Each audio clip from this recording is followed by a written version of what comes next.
Studies में आज हम लोग समझेंगे कि ऑर्गेनाइजेशंस के इम्पोर्टेंस क्या है, इसका महत्व क्या है।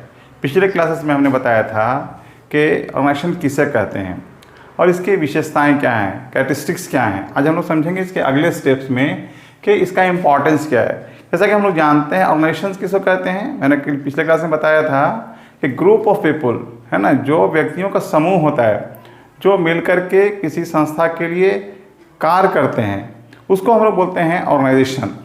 अब यहाँ उसका महत्व क्या है, देखिए किसी भी संस्था में जो काम होता है वास्तव में कौन करते हैं, व्यक्ति करते हैं मिलकर के।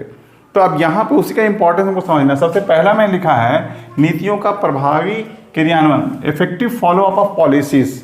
देखिए फर्स्ट स्टेप में हम लोग जानते हैं मैनेजमेंट के पहला काम क्या होता है, पहला स्टेप होता है प्लानिंग, नियोजन करना। अब नियोजन में जो उच्च अधिकारी होते हैं वो नीतियों का निर्माण करते हैं उद्देश्यों के हिसाब से कि जो उद्देश्य है उसको पूरा करने के लिए किस किस प्रकार से उसको किया जाएगा, कंप्लीट किया जाएगा। उसके लिए क्या करते हैं, पॉलिसीज तैयार करते हैं। अब देखिए उच्च अधिकारी ने तैयार कर दिया, लेकिन उसको पूरा कौन करेंगे, किसके माध्यम से होगा, वो व्यक्ति भी तो होंगे ना जो संस्था के अंदर काम कर रहे होंगे। तो जो संस्था के अंदर व्यक्ति मिलकर काम करते हैं उसी को ऑर्गेनाइजेशन बोलते हैं। तो ऑर्गेनाइजेशन के माध्यम से ही जो पॉलिसीज बनाई जाते हैं उच्च अधिकारियों के द्वारा, उसका क्रियान्वयन होता है यहाँ पे, उसका प्रभावी ढंग से हम लोग पूरा करते हैं। इसीलिए मैंने यहाँ पॉइंट लिखा है, आपको किताबों में भी मिलेगा, effective follow up of policies. जो नीतियाँ होती हैं उसका प्रभावी क्रियान्वयन होता है, उसको पूरा किया जाता है।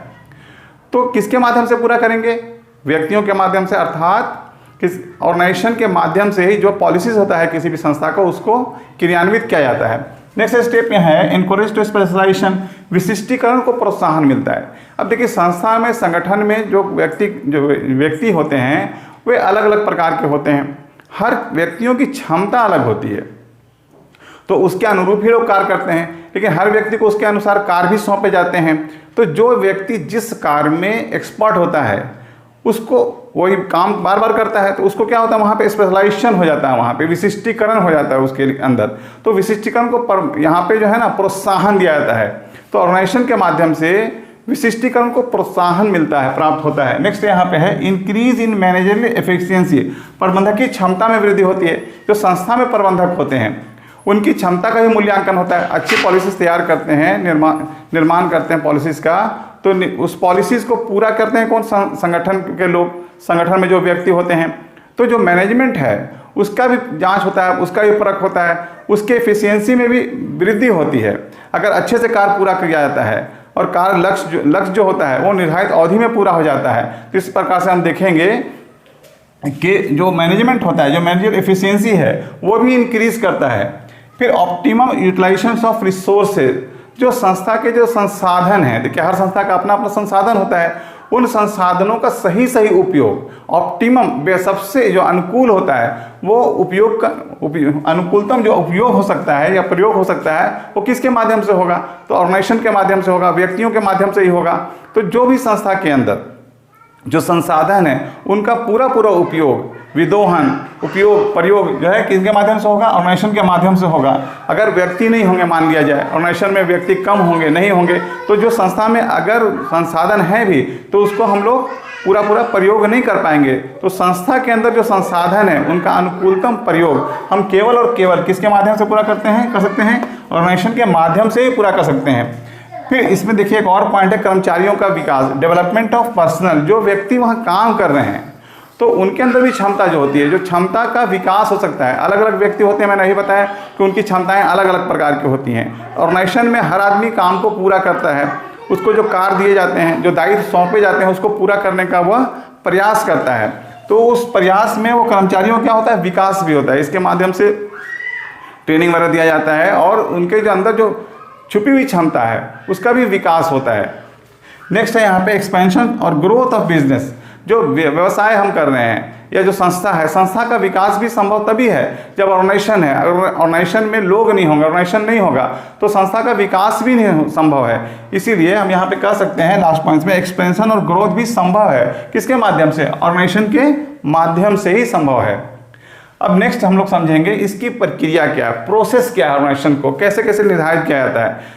देखिए सबसे पहला हम जानते हैं कि किसी भी मैनेजमेंट का फंक्शन क्या है, उसमें काम क्या होते हैं। तो उसके में नीतियों का निर्माण होता है, प्लानिंग करते हैं हम लोग।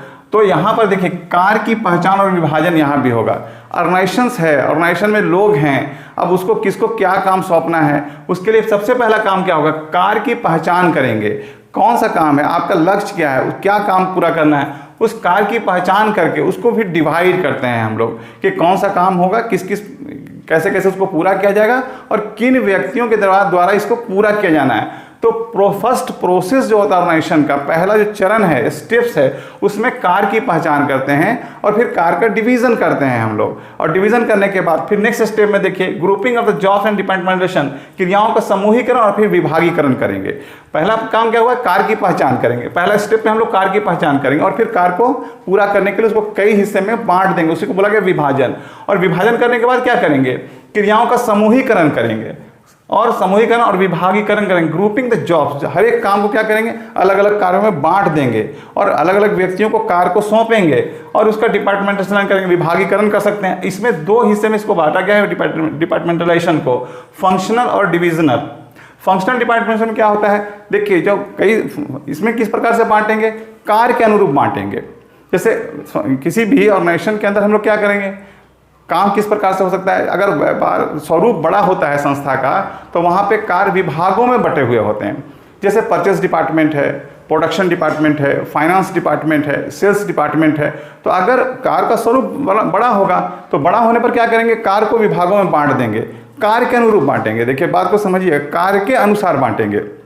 जैसे मैंने उदाहरण बताया, जैसे मैंने यहाँ पे लिखा है परचेस डिपार्टमेंट है, सेल्स डिपार्टमेंट है, प्रोडक्शन डिपार्टमेंट है, फाइनेंस डिपार्टमेंट है, अलग अलग विभागों में इसको बांट दिया जाता है। और फिर अलग अलग विभाग जब हो जाएंगे तो उसमें कार्य बांट करके उनको सौंप दिया जाता है कि ये काम आपको पूरा करना है। जो वहाँ व्यक्ति नियुक्त होते हैं उनको काम सौंप दिया जाता है। और दूसरा है डिविजनल डिपार्टमेंटलाइजेशन होता है। अब डिविजनल में क्या होगा, प्रोडक्ट के अनुसार, जैसे बहुत सारी संस्थाएँ होती हैं एक किस्म का उत्पादन नहीं करती हैं।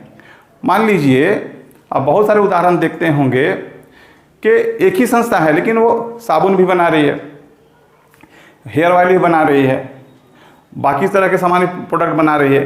तो वहाँ पे कार्य के अनुरूप बांटेंगे। जैसे यहाँ पे जो है ना सोप डिपार्टमेंट अलग हो जाएगा, साबुन बनाने का जो काम है उसका विभाग अलग हो जाएगा। हेयर ऑयल बना रहा है डिपार्टमेंट अलग, तो उसका डिपार्टमेंट अलग हो जाएगा। कुछ और प्रोडक्ट बन रहा है वहाँ पे, उसका डिपार्टमेंट अलग हो जाएगा। अगर इस प्रोडक्ट के अनुसार बांटते हैं तो इसको बोलते हैं डिविजनल, है ना, डिपार्टमेंटलाइजेशन और अकॉर्डिंग टू प्रोडक्ट। और फर्स्ट क्या हो गया, फंक्शनल में कार्य के अनुसार हम लोग बांटेंगे। तो इस प्रकार से ग्रुपिंग करते हैं और डिपार्टमेंटाइजेशन करते हैं, उसका बंटवारा करते हैं। थर्ड स्टेप में होता है असाइनमेंट ऑफ ड्यूटीज़। अब देखिए कार्य को यहाँ पे सौंपा जाएगा, ड्यूटीज़ जो होगा ना, लोगों को कर्तव्यों को सौंपा जाएगा। जो अलग अलग व्यक्ति होंगे, और मैंने शुरू में बताया कि क्षमता सबका अलग होता है। अब मैनेजर का काम क्या होता है कि व्यक्तियों को देखे कि कौन व्यक्ति किस योग्य है, उसके योग्यता के अनुसार जो है यहाँ पर कार्यों को हम लोग बांटेंगे। कर्तव्य जो है बांटा जाएगा यहाँ पे कि भाई आपका ड्यूटी ये है। अब जहाँ ड्यूटी चलता है वहाँ रिस्पॉन्सिबिलिटी भी चलता है, दायित्व भी चलेगा। तो कार्य के साथ साथ, ड्यूटी के साथ साथ आप रिस्पॉन्सिबिलिटी देंगे, पावर भी देंगे, रिस्पॉन्सिबिलिटी भी देंगे।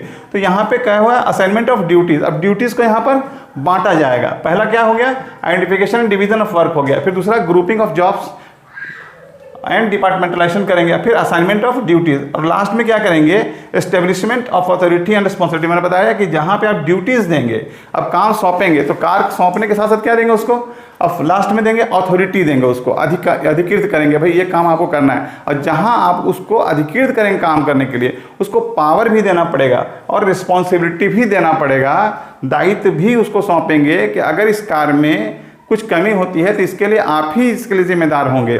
तो ये स्टेप्स इसमें बताए गए हैं कि ऑर्गेनाइजेशंस के 4 स्टेप्स होते हैं। फर्स्ट, कार्य की पहचान और विभाजन, क्रियाओं का समूहीकरण और विभागीकरण, और इसमें 2 हिस्से में बटा हुआ देखें, कर्तव्यों को सौंपना, और लास्ट में एस्टेब्लिशिंग अथॉरिटी एंड रिस्पॉन्सिबिलिटी।